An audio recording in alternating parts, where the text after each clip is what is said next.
εθελοντικά από τους ανθρώπους που ενδιαφέρονται πραγματικά για τα παιδιά στις 11 Δεκεμβρίου του 1946. Στόχος της μια καλύτερη ζωή για τα παιδιά όλου του κόσμου. Η UNICEF παρήχε βοήθεια στην Ελλάδα από το 1947 έως το 1969. Για να συγκεντρώσει χρήματα, άρχισαν να πουλάει σχολικά είδη. Αν κάποιος θέλει να βοηθήσει, μπορεί να γίνει νονός και νονά και να στέλνει χρήματα. Κάθε χρόνο η UNICEF διοργανώνει έναν τηλεμαραθώνιο αποκλειστικά για παιδιά.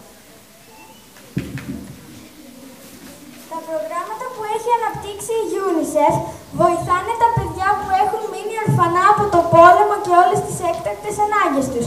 Από τον ιό του AIDS έχουν σωθεί περίπου 4 εκατομμύρια παιδιά.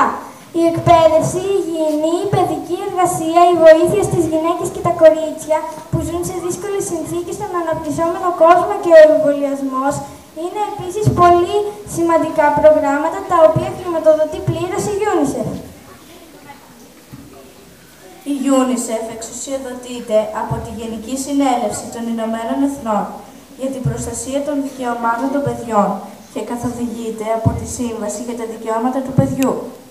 Η επιμονή της UNICEF στο ότι η επιβίωση, η προστασία και η ανάπτυξη των παιδιών είναι από τα βασικότερα πράγματα για τα παιδιά δεν έχει τελειωμό.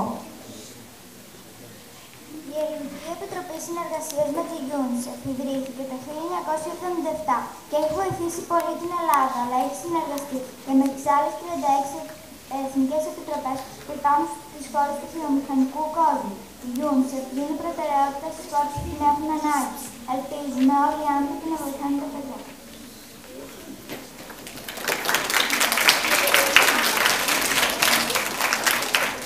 Η UNICEF στην Ελλάδα. Οι μαθήτες Βάσια Τάπου και Έφηνα Νόβη θα σχολιάσουν φωτογραφίες που δείχνουν τους τρόπους με τους οποίους η UNICEF περιέχει βοήθεια στην Ελλάδα με τον Δεύτερο Παγκόσμιο Πόλεμο.